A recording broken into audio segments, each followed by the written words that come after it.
Welcome to John Higgins Live. My guest this evening is Rod Cumberland. Now, Rod is known amongst his colleagues as one of the most knowledgeable and one of the most respected fish and wildlife biologists and scientists in Atlantic Canada. Do I have to pay you now for that? Rod, welcome to the show. Oh, thanks for having me on, John. Awful good to have you here. Okay, I'm going to tell you. I've been reading about you for the last 3 days. Pretty boring, eh? No, Boring stuff. No. Accolades coming in. Is that the way you say that word? Accolades, yeah. Accolades. About you are simply, you're a biologist, okay? Yep. Wildlife biologist, Yep. special. You've written papers on different Oh, yeah, scientific papers, yeah. scientific papers. Published them, yeah. Okay, all right. Now, for people who don't know, okay. Brought up here in St. Stephen. Yes, sir. Went to St. Stephen High School. Yep, proud of it. Proud of it. How in the world did we get to be world famous biologists?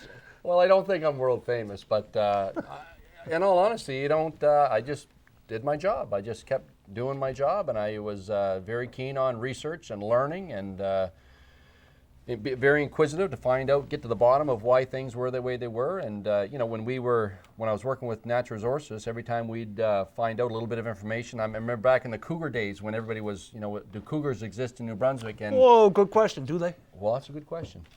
When Well, now I thought you were going to answer that for me. well, that's one thing. You know, when that comes up at Tim Hortons, I just try to slide out the back door.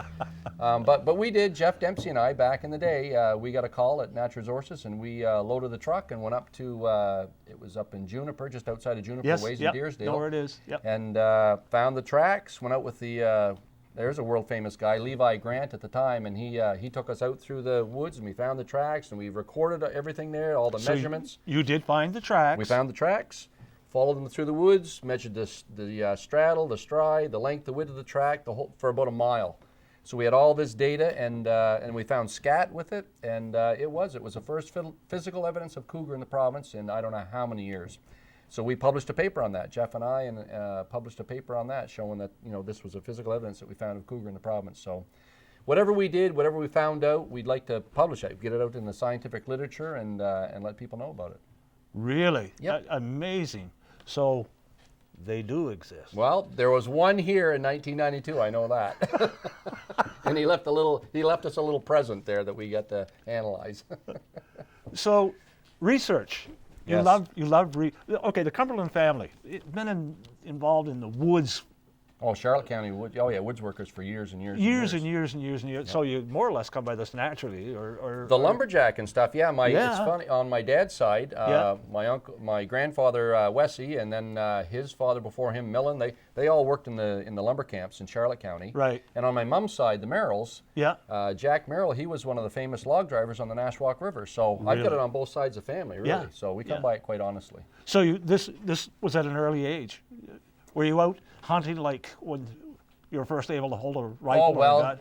yeah, actually, my dad was, I like to think I'm quite a hunter, but my Yeah. father is really an awesome deer Seriously? hunter. Unreal. He shot big buck after big buck. Back in the day when we were young and in school, of course, it was cool to have, you know, to hunt back Yeah. in the day. And yeah, it was great. We always had bragging rights because every year Dad would have a big buck hanging on the meat pole out back, and we'd go to school and tell all the kids about, you know, how big it was. And oh yeah, so when I was just a little fella, I remember going trailing after Dad, you know, and he'd turn around, shh, quiet down, quiet down, and I bet. no sneaking along. So yeah, I mean, I got my love of the woods from my grandfather, and then my love of hunting and the deer stuff from my dad. So yeah, I come by that stuff pretty honestly. I guess you do. I just want to tell everybody, if you have a question or a comment for Rod, the number to call is 529-8826. I have a feeling a lot of people are maybe having a few comments here a little later on. 529-8826.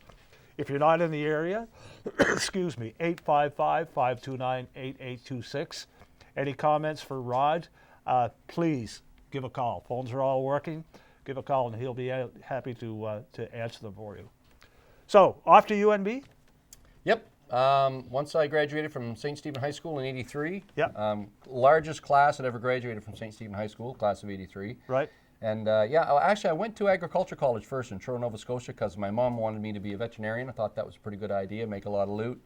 Of course, that never materialized. I did play basketball down there for AC, and then we took a trip out to Edmonton that year and saw Wayne Gretzky playing for the Edmonton Oilers way back in the day. Really? Yeah. It was awesome. He was very impressive to see him play live. Right. And then I took a year off and went back to work for Bill Francis at Valley Home Center. Okay. And then that year was when Irving bought out Bill. He sold the store to Kent Building Supplies. Yes, And yes. I was there through that whole transition. Went through all the interviews and everything, and was one of the guys that they kept on to stay at Kent Building Supplies. So was there through that, and then I met with I was debating what to do, and actually a good friend of mine, Jeff's mom, Janet Dempsey, told me, I didn't know what I was going to do with my life, and she said, think of what you'd love to do every morning when you wake up. What would you love to do? And she said, go do it. And I thought, that's pretty good advice. And I thought, if I could do anything, I said, I'd love to wake up every morning and work with deer. Wouldn't that be a cool job? So I did. Really? I went back to university. Jeff and I roomed together at UNB, and I took forestry and wildlife management there at UNB. Graduated in 1990, and then I started working for the Department of Natural Resources shortly thereafter, the fall of 1990, and was employed as a biologist. So Okay, so this is... so okay. that's where it took me, yeah. So, and then when I was 32 years old, pretty young fella, and I was doing my dream job. I was the deer biologist for the province when I was 32. What's that, deer biologist? What's that?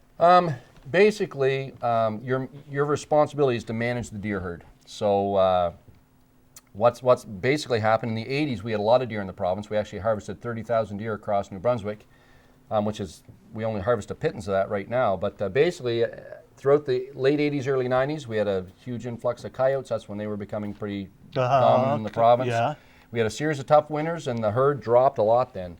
So we implemented an antlerless permit system then in the early 90s. And when I took over in 1997, we had just had our second really severe winter. We had a huge ice storm. People were driving bulldozers on top of the ice. It was so thick over top of the snow. Yeah. And we had another big drop in the herd. So then in 2000, we said, okay, we're going to try to grow this deer herd in the province. And we did from 2000 to 2007, dropped the doe tags way back and tried to grow the deer herd. And it did grow. The only thing is where it grew. So even though the herd grew till about 2007, we only got up to a harvest of 10,000, which is only a third of what it was in the 1980s. So the big question was, why can't we grow the deer herd to where it was before? So that ended. Then we were saying, well, what's going on? And actually, I had a call. Funny, the Charlotte County connections to all this stuff. I had a call from Ernie Hatt. Yes. He worked for DOT, and he called up and said, why is there no deer around our camps out here in Piscataway?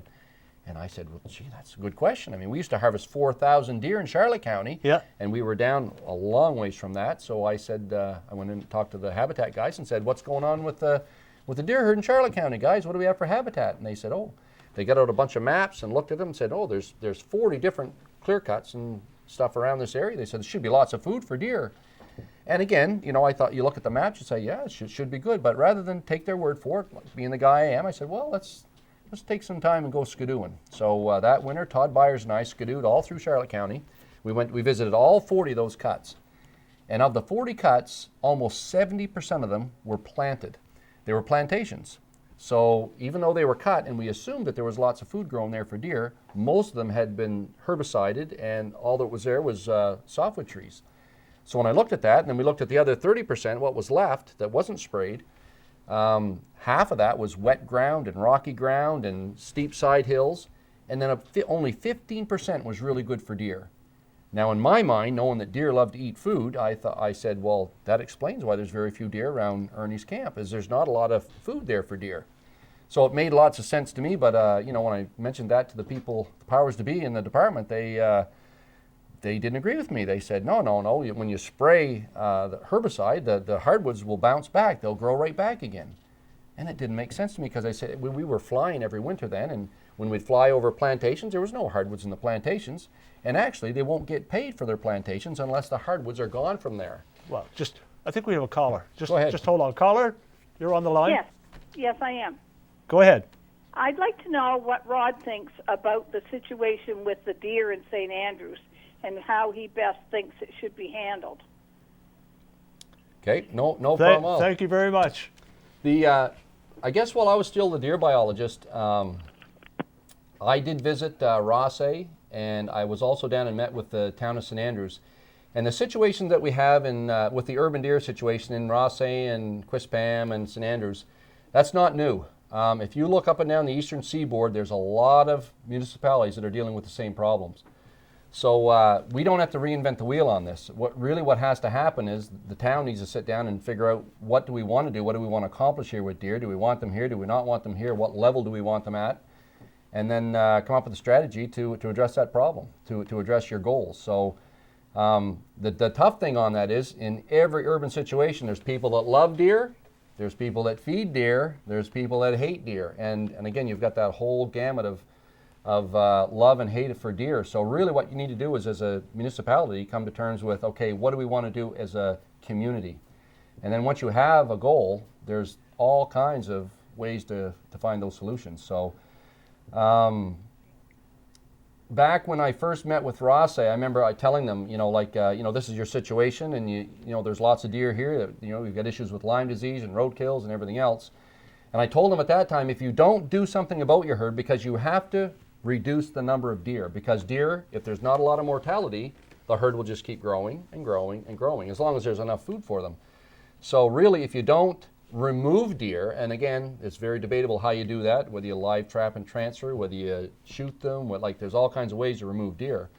But if you don't, the herd will just keep growing. So I remember telling the people in Rothesay at that time, said, you can do nothing, but the problem's not going away. So once you have urban deer, you do have to address it. And depending on where you're at, there's an island in Monhegan, Maine. They had 200 and some deer down there, and they brought in a sharpshooting outfit, and they removed every single deer on the island. So there's all kinds of options. There's all kinds of options out there. There's lots of things that you can do. It appears now that Mike Holland at the Department of Natural Resources is kind of interested in helping out, which is a good thing. I think Mike's a pretty sharp guy, the resourceful redneck lad. He's a redneck in a suit and tie now, which is a good thing, I think, for natural resources. But he's willing to work with the town. So I think there's all kinds of opportunity. And I wouldn't mind helping out with something like that. I mean, I wrote a paper, talking about publishing papers. Mm-hmm. I did write a paper when I was with the department on live trap and transfer. And, it is an option. That's how the moose got to the island of Newfoundland. That's how the deer got to the island of Grand Manan. We live trapped them back in the day and moved them over there. So what we have to realize is, there needs to be some type of mortality. And, deer are going to have to be removed. And whether that's lethally or not is really the question, because if you have too many animals, you have to remove some or the problem just continues. So you're saying that transporting the deer, you live catch them? And then there's lots of ways of doing it. Now, typically in this day and age, a lot of people use tranquilizing drugs, and will tranquilize them first. Yeah. But back in the day when we moved the moose and the deer, they weren't tranquilized because they didn't have tranquilizing drugs back then. So your mortality rates can be a little bit higher. There's ways to get money to do that kind of stuff. There's a wildlife trust fund that has hunter-generated dollars to go towards something like that. And actually, we talked about that when I was at the college. We talked about John McMullen at the Acadia Experimental Station. He works with the federal government, and they look after the Acadia Experimental Station. He talked about his brother that lives in Quispam, saying there's too many deer, and he's up there in a huge woodlot that basically has very few deer. And he said, well, man, if we could take them from St. John and bring them up and release them out here where I'm at, that'd be a great thing. And I thought, excellent idea. And why don't we radio collar them at the same time? Okay. So you can follow them around and see what kind of habitat do they choose. Yeah. I know there's a big research project right now at UNB, and they're trying to. It's almost 20 years too late, because the change in the deer herd going from the wild parts of the province into the urban areas, that happened 20 years ago. So I mean, it would have been nice to have them collared back then, so we could have seen the dynamics and what was actually happening then. But we're a little bit late on that. But we could do the reverse thing. We could take deer from here, put radio collars on them, and release them up there and see where they go and what they choose for habitat. Yeah, what do they like to live in? Yeah, are they going to try to come back? They pretty well got it made right here. Well, if they're up that far, and the Acadia Experimental Station is outside of Fredericton towards Minto, so they're not coming back here. No, but I mean, if the deer here were transported, they've got to be taken away. Oh yes, yep. Which I want to ask you. You could almost walk up when you got here this evening. There were 4 of them out here on the lawn. Oh yeah, right in front of the truck. Right in front of the truck. And I mean, They were looking at you. You were looking at them. Yeah, So what happened? I tried to get a little closer to them, see How how close. close did you get? Not very close. So why do they feel so at home? How does this work? Well, again, it's deer are they're a very neat animal. I mean, they're the way they're created, and as long as you don't bother them, deer are pretty quick. They're an adaptable animal. They're pretty quick to learn what's going on around them. So if people just walk by and don't engage them, then they realize that's not a threat. But as soon as I started walking towards them, they went, ooh, ooh, and of course their ears come up and they got all alert, and it was like, okay, I'm getting out of dodge, and they went down. Yeah. Now I didn't want to bother them too bad because of course they're right beside the street, and as soon as I walked towards them, that's what they did, is head towards the street. Yeah, yeah. So you have to watch, I watched, make sure there wasn't a vehicle coming, but they eventually did go across the street and over to somebody else's lawn. So they knew, they could sense, yeah, no, this guy's this guy's not good. He's not. So they're pretty intuitive that way. So they know when things are good and they know when things are bad, and every time you have I remember reading about this for years, every time you have a hunt, a lot of the hunters say, well, they're so tame, we'll just open a season and we'll go in there and we'll remove all the deer for you. Yeah. And of course, it works for the first deer, or maybe the first 2 or 3 Okay, deer. But so once you put pressure on the deer, they Yeah. realize, oh, things aren't good, and then they change and they start doing what deer do. They evade, and a doe is every bit as sharp as a buck when it comes to being crafty and getting away from hunters when they have pressure on them. So. Yeah. So yeah, I mean, which is why typically using just regular hunters in an urban situation doesn't work, because the deer learn pretty quickly, okay, I'm under pressure. They'll change their feeding habits, they'll change their behavior, and they'll avoid the threat. So that's why usually you need to have some other form of hunting to effectively remove animals in an urban situation. Some other form of. Yeah, like either bow hunting, something that's not as obviously people don't want bullets whizzing through their communities. So. Yeah. Bow hunting is a very up-close sport. Like deer have to be very close in order for a person to shoot them with a bow and arrow.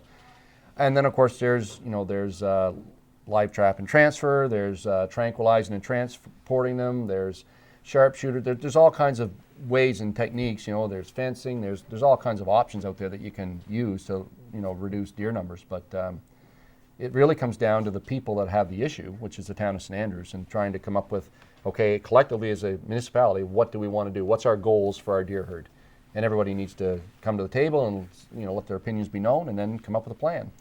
And there's got to be some give and take. I mean, you can't have all kinds of deer because they'll just continue to grow. And I'm sure there's people here that don't want them all wiped out. So there needs to be a happy medium. There you go. That's when you're going to get into that, right? Yeah, and there's also immunocontraceptives. That there's been a lot of research done on those. Back when I was still a deer biologist, they weren't really practical. But I think things have come quite a long ways right now, and PZP is quite effective, and you could use that to basically make the deer sterile so they don't keep reproducing. So there is a lot of options, and of course, a lot of those come with a price tag as well. But I think the department's finally on board with trying to help out some of the municipalities. So I think now's the time to really go at that, have some people that have some experience with dealing with the situation, and come up with a plan with the town and see where you go. That's amazing. Okay, we have a caller. Caller, you're on the line. Go ahead. Caller, you're on the line. Go ahead.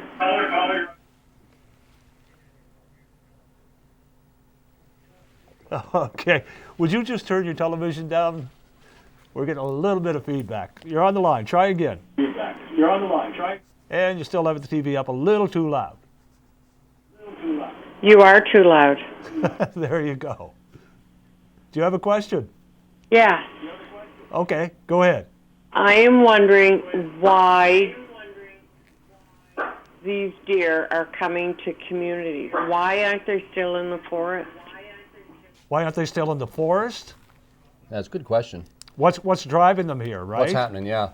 Good question. Yep, it is. Thanks a lot. And I've heard that before, that what's happened in the forest has caused the deer. The plantations are sprayed. There's no food there, so the deer look around and go, not good here. I'm packing my suitcase and we're headed to town.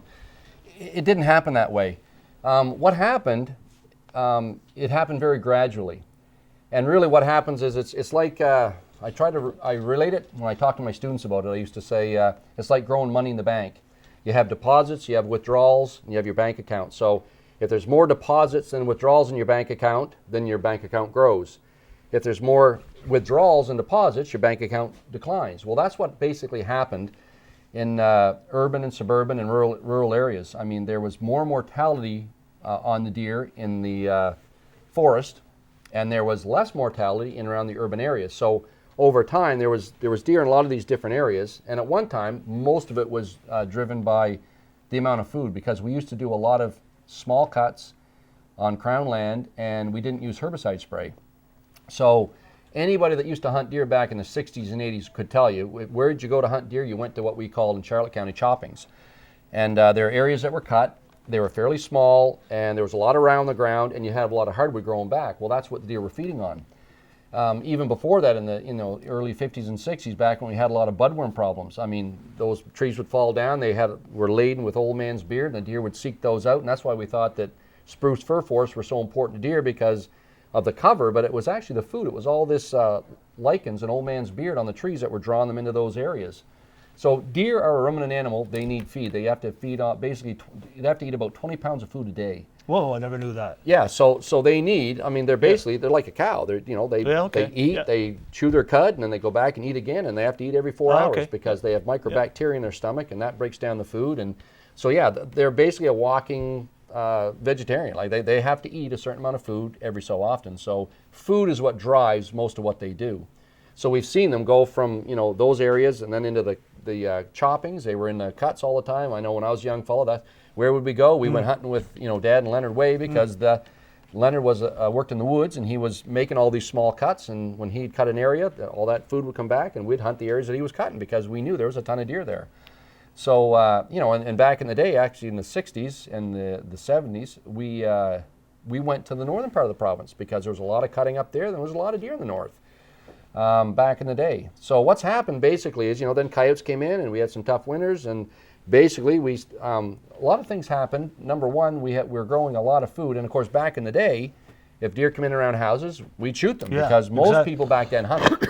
So the mortality rates were higher. Then of course, fewer and fewer people hunt. So now deer don't get shot at, and that's why you see them on people's backyards in the town of St. Andrews, because they realize I'm safe here. People aren't hunting like they used to, are they? No, not at all. Look, it's really dropped. Yeah, we used to have about 120,000 hunters in the province. Now we're right around, I think, 50,000 or wow. fewer. So it has dropped a fair bit. And of course, now where they're hunting, there's no deer out in the forest, like she mentioned. And of course, one of my big concerns when I was looking at, when we tried to grow the deer herd, and we noticed that the deer herd was growing in around urban areas, agricultural areas, but not in our deer yards. Our deer yards were vacant, and that's why we wound up giving up a lot of our deer yards back in the 2009 to 2014, because they were vacant. So the question I always used to ask my fellow biologists was, why are our deer yards vacant? We held them for now when the deer need these areas, and there's no deer in them. So what's going on there? And that was always the big question. And again, it was pretty obvious when we started looking around at what was growing back there, is we were spending a lot of time in some areas. In some areas, we were spraying quite a lot. And like I say, that Pisgah-Hagen area was a good example of where we had... Hold that thought. Okay. We're going to go to break. We're going to be back in a couple of minutes. We get a lot more to cover with Rod Cumberland. Be right back.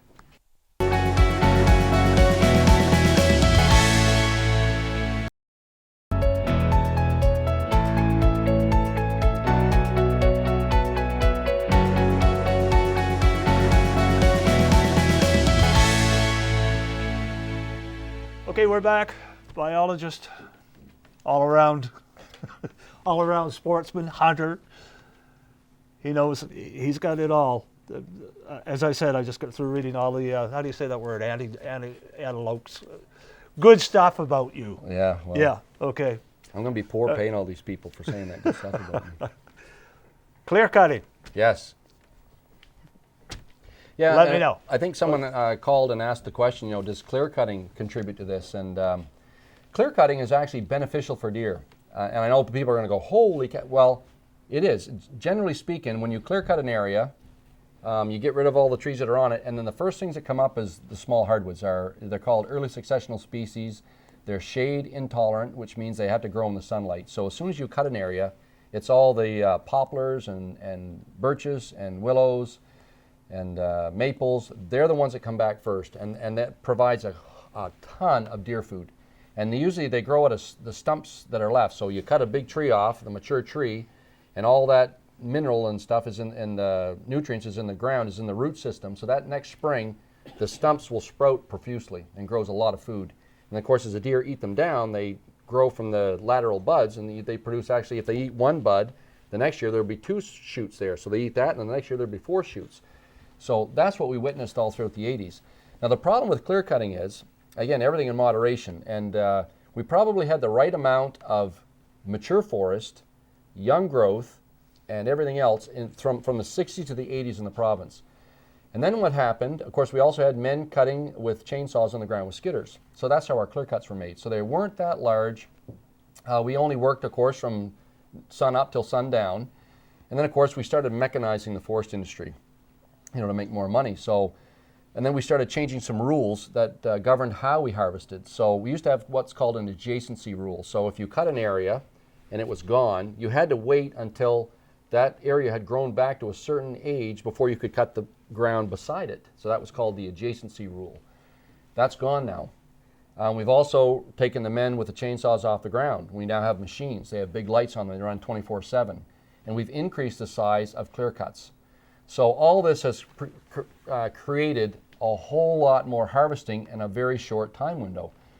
The other thing that happens, of course, is now once we harvest a lot of these areas, we're going to plant them and spray them. And the planting and spraying has increased a lot. So we've changed in the last 20 to 30 years how we do forestry. And of course, our deer yards, we had about 280,000 deer yards set aside. And back when we went through the big forestry strategy stuff from 2012 to 2014, all that land that was set aside in the conservation forest, which made up 30% of all the crown land out there, everything we set aside for old growth and deer and buffer strips, that made up 30% of the forest. And if you remember back in the day in 2012, there was a lot of debate over whether the forestry companies needed more crown wood to harvest, and they wanted the deer yards because they knew there was no deer in them. So, and that's of course the time that I left the department, because I said initially, you're not getting the deer yards over my dead body. And basically what happened, we had Bruce Northrup was a minister then, and he asked all the professional staff in the department what our opinions were on reducing the conservation forest. He got input from all the foresters and biologists, and we all said it wouldn't be sustainable, and we needed to leave that forest for all the wildlife and the old growth that we had. And in 2012, when I left and went to the ranger school, that was all still intact.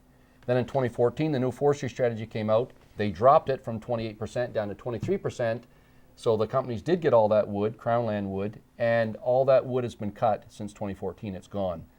So I know that the plan now is to put that level back up to 28%, the conservation forest, but the question is, that's just a number now. That forest has been cut. So it's gone. It's gone. It's gone. So they're going to have to find forests in some other condition to try to add to that. And will it replace what we've lost? Well, no, it won't, obviously. But again, that'll come out, and we'll say that we're actually increasing that number, but we need to be realistic that the habitat we had is gone. So do clear cuts contribute to this? Yeah, again, it's that balance. So we've gone from having the right amount of everything, mature forest and immature forest and all the stuff in between, and now we're actually managing for a lot shorter rotation. So we're managing for basically a 60-year rotation on a lot of these plantations. So we're going to start cutting our trees. I mean, you'll see logs going on trucks now. They're tiny. So who makes these decisions? Well, and we could get into that. We could talk here till midnight on this whole issue. But basically, it's the forest management strategy and how we do that in the province. And it's the province and it's the forest industry. There's a lot of people involved in it. But I think what we used to be in government, when I worked with government, government used to be the happy medium. You'd have people out here that want to cut everything. You'd have people here that don't want anything cut. And obviously, the middle ground is where you want to be. Same as hunting. You have people that hate hunting, you have people that love to hunt, and the middle ground is somewhere in here, and government used to walk that middle road. And what I've seen over my career is there's been a whole lot more influence from one side of this equation, and in my opinion, it's the industry, that have a whole lot more sway over what's going on with government. Because we always used to be the middle ground, and again, when I went through what I went through, all of a sudden, government and industry are all meeting together to say, how do we keep this guy away? How do we shut him up? How do we? You. Yeah, myself, and other people. It wasn't just me. There was a lot of other professionals. And why were they saying we're going to keep this guy away? Why? Well, because what I was saying wasn't in line with what they wanted to do. So, and again, I think that if you're managing a Crown resource, a public resource, you should have the public's input into that thing. My whole beef all along has been, if this is being done on Crown land, which is land that the public owns, the public should have a say in that. And back in 2006, the Select Committee on Wood Supply went all around the province. It was a government body. They met with all the different user groups and asked them, what do you want done with the forest? And the public was very clear. We don't want this intensive forestry. We're concerned about fresh water. We're concerned about wildlife habitat. They were concerned about all this. But then they did the Jaco-Pori report, and that stuff was kind of slid aside. And away we went in 2012 and 2014 with this new forest management strategy that basically adopted what the industry was after, not necessarily what all the public wanted. Okay, so I don't what the industry was after. Well, yeah, I don't think it's a healthy balance. And again, Okay. we need the forest industry. Like, let's be real here. Yeah. Okay? Yep. That provides a lot of jobs. A lot of us, my dad, well, we grew up on blue collar dollars. My dad worked for Georgia Pacific. So, I mean, I'm not meaning that at all. But what I am saying is we need a balance. And in order to have that balance, you need people on both sides of the equation that have good science and good facts and good everything. Like our private woodlot owners have been shuffled right to the side, and I'm not sure how much people are clued into that, but there's a big battle going on right now Just with the gonna private ask, woodlot owners. So what's really? So the private, what's happening to Well- the private woodland owners? What's happening to them? At one time, a lot of the industry had to get a lot of their wood supply from the private woodlot owners. There was a certain amount of it that had to come from the private woodlot owners, and they had to get that wood first. But of course, it's a whole lot cheaper to cut Crown wood. And I think the Auditor General's report back in 2016 looked at the forest industry in the province and basically said if you look at the royalties and what the government is receiving for wood, and then you look at what we're spending on fighting fires and planting trees and building roads, because taxpayers' dollars pay for all that, we're actually giving the wood away. If in the audit, it's right in the Auditor General's report. You don't take my word for it. But she was pretty clear that, you know what, we're not making a whole lot of money off our Crown land here. So, and again, if you're in business, that's smart business. If you're in business and you can get your raw supply for nothing, then whatever you make off of it is all profit. So, that's just smart business. But again, I don't think that's a very wise way to be doing it. And then there's a lot of professionals out there. I'm just one of, and I'm not the smartest tack in the box by a long shot. There's a lot of other smarter guys out there in the forestry issue that have said all along, we need to do things differently. We need to do things a lot more balanced, and I think that's wise. And I think that New Brunswickers are starting to speak up louder and louder on this whole thing, saying, you know what, we do matter. We don't want our woods managed that intensely. We want to have a lot better balance than what we have, and that's the challenge we have in the province right now. Because really, the ability to have a public say in anything is so limited. And again, my situation's a prime example. Like, Why is it so limited? that Why? is a great question. Why is it So that this is way? going to get into the case of you. Well, You tried not to be quiet about it. You Well, weren't yeah. quiet about it. No, I wasn't, because again, as a professional, if you're a professional, you should be able to speak to the issues. You think? And whether you're a professional forester or a professional biologist, and again, if you're just carrying a placard and screaming and hollering, well, that's one thing. But I wasn't doing that. I was bringing science to the table and asking good questions, and that bothered people. And if Who? there's a lot of people bothered apparently. But again, if we don't have that kind of freedom in this province, we have a real issue. The other problem with it is, of course, is getting the information out. And I remember back when I was working with government, and I remember Irving starting to buy up the media, and I thought, why on earth would a company buy a newspaper or a television station? That just doesn't make sense. But boys, that was the smartest thing in the world to do, because even on my issue was in the St. Croix Courier. It was on the CBC News, but it never touched an Irving-owned paper. And I know that just blows my mind. Why is that? I think that's news that people want to know about. What's going on with our forests? What's going on? Why is this happening to a biologist, somebody that's bringing science to the table? Why are we talking about You're him? the biologist. Well, I was, and Well, once a biologist, you're always a biologist. yeah, I guess Okay, I just can't want to get read clear. this. Okay? New Brunswick's college instructor is fired after taking on Irving's over controversial herbicide. That's a That's not me saying that. This Yep. is That was a headline. That was a headline. Yep. And again, once I left the department, I went to the Maritime College of Forest Technology, which was a renowned forestry school in the province, in the Maritimes. And our slogan all along was a leader in forestry education. And I was hired by Jerry Redmond, and I was hired because, number one, I was hired to teach fish and wildlife management courses at the college. And he hired me because all the things that Jerry had built into this world-recognized program, the Fish and Wildlife Management Program, aerial surveying for moose and deer, radio telemetry with big game species, trapping and hunting, all that's what I did my whole career. So Jerry brought me to the college because of my expertise in those things. He also brought me because the college was also renowned for producing really great quality technicians. And you just think of some people that we know here, like the Jimmy Madsons, the Ben Woodards, all the local guys that work, the Paul Trammels, Jack McNeils. Like those guys came through the Ranger School, and they're top-notch forest technologists because they were trained at the Ranger School. Right. And the unwritten rules we had there was punctuality, teamwork, integrity, honesty, respect. Like that's what our college was built on. And Hank Blenis and John Turunski and Steve Hoyt, Jerry Redmond, Robert Whitney, all the directors from the past, that was the heartbeat of our college. And Jerry also hired me because I had those same qualities. He knew that I was very punctual. I was, respect meant a lot to me, integrity, honesty. A lot of your students have show so much respect for you and for the. We're going to take a break. We're going to come back in a couple of minutes, and we are going to talk a lot more about Super. this. I'll be right back with Rod Cumberland right after this.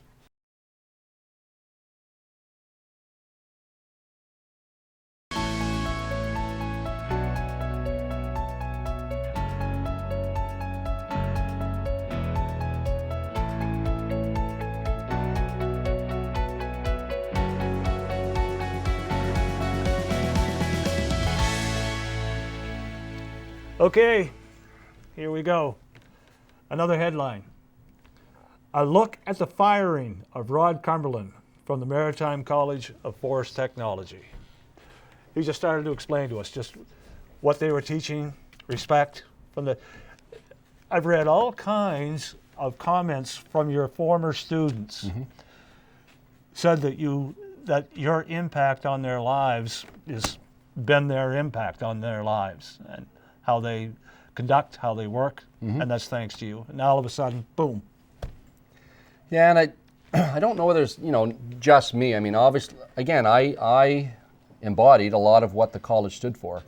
So, and I mean, I'm a cupcake compared to some of the instructors I used to have. I mean, Gatetown Bulldog. I mean, some of the guys that used to be there, man, alive, I'm a cream puff alongside of those guys. Oh yeah. Well, you used to have if your hair was a little bit too long, you had to go and get it cut. Yeah. If you didn't show up for class on time, you grab your desk, you were gone. So I mean, it was a post-war school, and it was known for being, more militant than a lot of other places. But again, we produced really top-notch graduates, and of course, the goal has always been to maintain that. Now again, times change. We understand that times change, and you need to stay current. Your what you teach needs to stay current. But basically, I fit like a glove at the college from 2012 till 2017.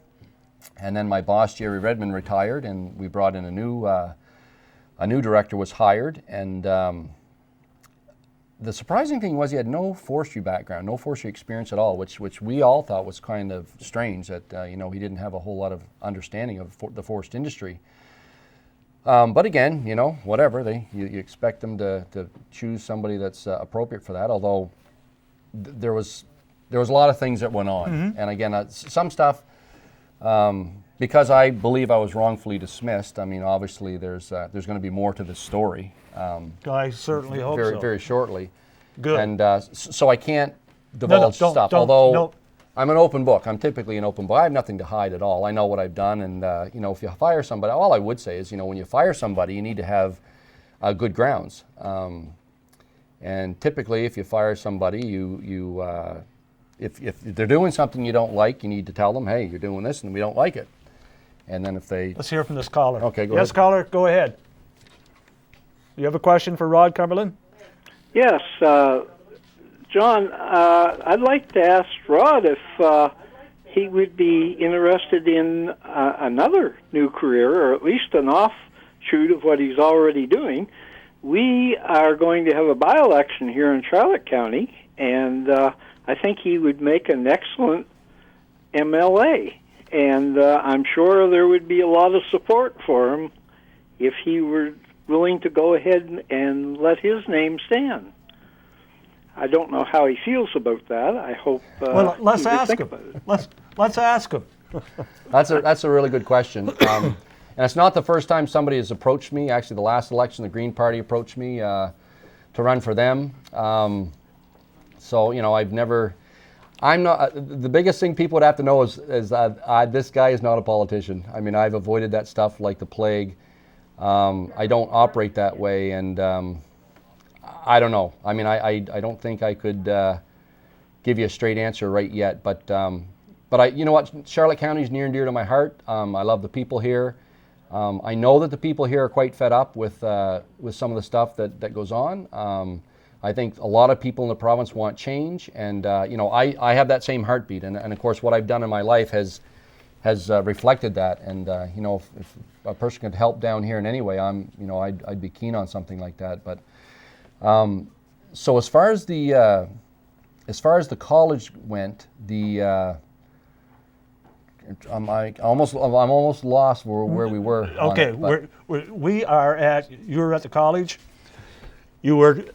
Oh yeah, I know where we were at. Yeah, okay. Yeah. So anyways, you know, there's new guys have new ideas, Right on. whatever. Yeah. That's Yeah. which is fine. But you know, we're still following the same rule books we've always had. So I'm doing my job like I've always done, and you know, throughout there's a lot that went into, and I'd like to give you the whole kit and caboodle behind what actually transpired. But I got thrown under the bus in the fall of the year. We took some students down to Fundy National Park, like we always do. The new boss had a rule, which I don't necessarily disagree with, that you couldn't drink on college functions.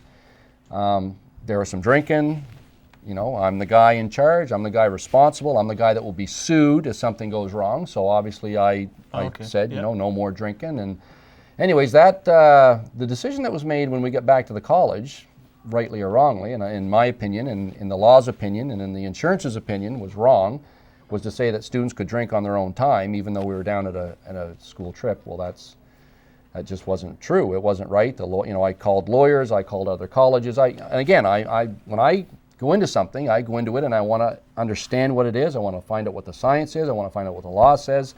I want to know what's there. Mm-hmm. So I did that, and basically it was very clear that no, you know, if we would be held liable as instructors if something went wrong with the students. So, but I was thrown under the bus, and really that's what started the whole process of removing my my authority and the respect for me at the college. And so the next term we started class. I was teaching the class, and of course it was this same group of students that I had told they shouldn't have been drinking at Fundy Park, but some other people told them they could drink at Fundy Park. So basically, we're now things are quite messed up at the college, and you know, I just kept doing what we were doing, and basically, there was a lot of unknowns, and I wanted to meet with my bosses to find out, listen, what's going on with these issues we need to iron out, and I scheduled a meeting, and it didn't happen until June. So when they came into the meeting that I asked them to come to, they came in and thanked me for coming to the meeting. And I thought that was strange because I had called the meeting, and they sat down and proceeded to tell me I was terminated. And they said it was for just cause. And when I asked them the causes, and again, this is very public knowledge, it's been in the media everywhere, except the Irving-owned media for some strange reason. But anyways, they said, yeah, well, because you kept students out of class that were late. You know, which punctuality is one of our keystone things at the Ranger School. I got them to remove their hats when they were in class, which reflects our respect unwritten rule. And then the fifth cause, the one that really is bizarre, is this number 5 on the list of reasons that says that I undermined the science of the seminar on vegetation management. And I'd like to point that one out because, man, that is so. all of a sudden, what I'm saying, vegetation management is the new term that they give to spraying glyphosate. Okay, because I was going to say, what is that? Well, it's basically spraying glyphosate. So even though it's worded that way, and it probably will fool a lot of people, wondering, oh, will he undermine the science on the seminar on the vegetation management? Well, that's spraying glyphosate. There's a seminar done every year, and they bring people in, researchers in, to talk about how great glyphosate spraying is.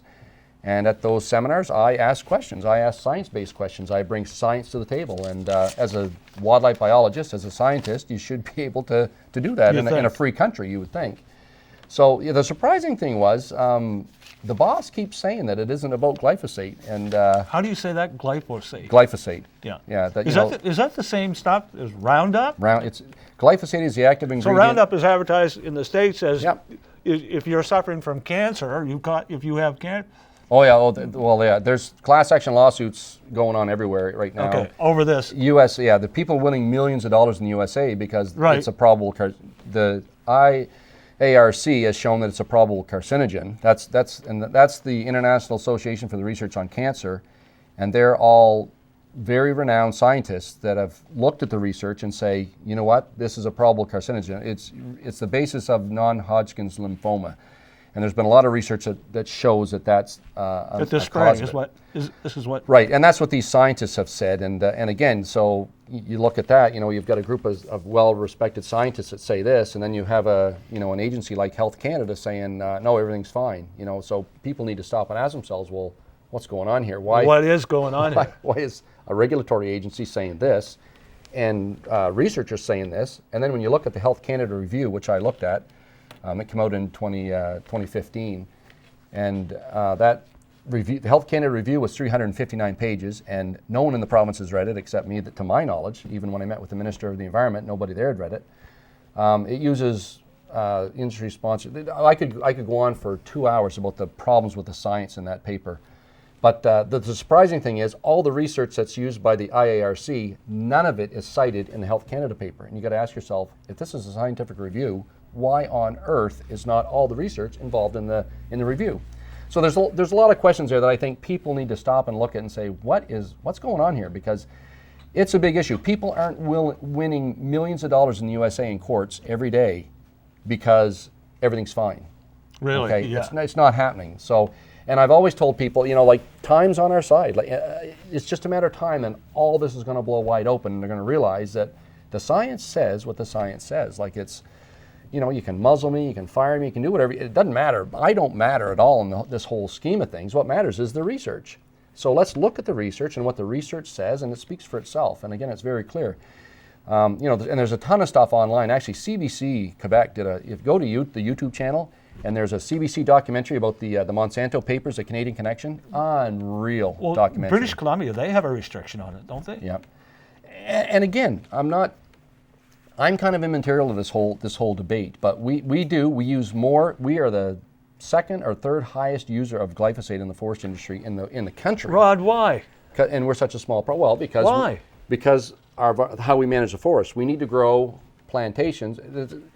Again, we've only got a few minutes left. I can't get into the whole thing, but we need the little green trees because somebody has determined that's the forest strategy that we're going to have in New Brunswick, even though a lot of people may not necessarily agree with that. There's a lot of things we can do. I think we need to diversify in New Brunswick. We need to use the forest that we've been given. The Acadia forest produces a lot of great materials, and companies like St. Anne Nakwik, I think they should be rewarded for doing what they're doing. Like Michael Blennis and the guys up there, great bunch of guys. They're using the forest that we're given. They're using the maples, they're using the popples, they're using all that stuff that we have to produce a product. And I think that's wise. To change the Acadia forest over to something other than what's growing there is, I'm not sure how, it takes a lot of time, takes a lot of money, takes a lot of effort, and I'm not, there's a lot of foresters that aren't convinced that may be the smartest thing to do. But again, that's up for debate, and I think the other thing to do on all that is to get a lot of smart people in the room, people on both sides of the coin. Why in this province can we not sit down as educated people and as gentlemen and talk about things? Exactly. That blows my mind. Why do you have to shove a guy like me to the side and say, hey, we don't care what you say. There's all kinds of smart people, the Tom Beckleys, the Jerry Redmonds, the Arnie Boers, there's all kinds of guys, Rod, that why? Why won't? Well, now, again, why? Our province is in a state, and You I don't think? know when people are going to realize. Is there a reason that we're in a state? But I think people are realizing. I think people are realizing, like, we have no freedom. We've lost our freedom. Like when you have, parties that can't vote what their constituents think in the legislature, but you have to vote the party line. That tells me that we do not have democracy in our province. Like we need. You know something? You're the second person that has said that on this show. That we. Yeah, we need democracy. We need the people matter. The people matter. The largest petition to ever hit the floor of the legislature was on stopping glyphosate spraying, and it didn't receive the time of day. Like if you have 30,000 people sign a document. That's amazing. That's amazing. Where's the? I don't know. I just don't get it. But anyhow. What's the future? For who? You. For me? Right now I'm making axe handles. You can go wherever you The want little to go. squirrels are on their treadmill in my basement making these axe handles just as fast as they can. Because Okay, I speaking need of that, we only got a few food on the minutes left. table this fall. We only got a few minutes left. 3 minutes left. Okay. Lumberjacks. Oh yeah. Lumberjack. Yeah, something fun. Let's Okay. talk about something good. Professional lumberjack. That's fun. Let's get him back. Oh, in the yeah, fun of it is. I've been to. This guy here, he's actually is. Do you still do that? Climb the tree, you chop the tree, and you do all the. Yeah, we just did it. My second son and I just went to Kedgwick, northern New Brunswick, 2 weeks ago, and went in a show there and did well. It was a lot of fun. Yeah. Yeah. And my oldest boy that lives in Mayfield, he's actually headed to Prague in a week and a half to represent Canada at the World. So yeah. Okay. Yeah. Not a lot of fun. And then my daughter's doing it now, and anyways, I could talk about that all night, but it's a lot of fun. It's a lot of fun. Well, it is, and it's professionals. I mean, these are They are. I was. Well, you take the show on the road. You take the show on the road, right? I do as much. It's again. People say I'm against the forest industry. No, it's in my blood. Like it's part of what I do. It is in your blood. It always has been. It's a lot of fun. Speaking of that, we only got a couple of minutes left. You're off to Graham and Ann. Well, I got to go home now. I got to run back home. Okay, we're going to go to Graham and Ann eventually. And what are you going to do in Graham and Ann? I love this. Graham what are you going to do? Well, we're going to go over there. My daughter and I bow hunt. Yep. And we're going to go over there and stay with a good friend of mine. He's got a beautiful camp on a little lake and on Graham and Ann Island, and it's the most beautiful place on the planet. And it's great. We go down there, and it's pretty rough. We have to eat, scallops and lobster and stuff. Yeah. It'll be tough. It's rough, but I'll try to do my best to handle it. But it is nice. It's Graham and Anners are great people. And it's just you know it. Oh yeah, it's nice to be in Charlotte County. I just want to let you know the story of Rod Cumberland is way from being over. Okay, we're going to be hearing a lot more about him. I can't hardly wait. Good for you. Thank you so much for coming on the show. Thanks for asking me, John. Appreciate No problem. Thank you for watching. I'm going to be here next Sunday night, same time. We're going to do it all over again. John Higgins Live. Bye now.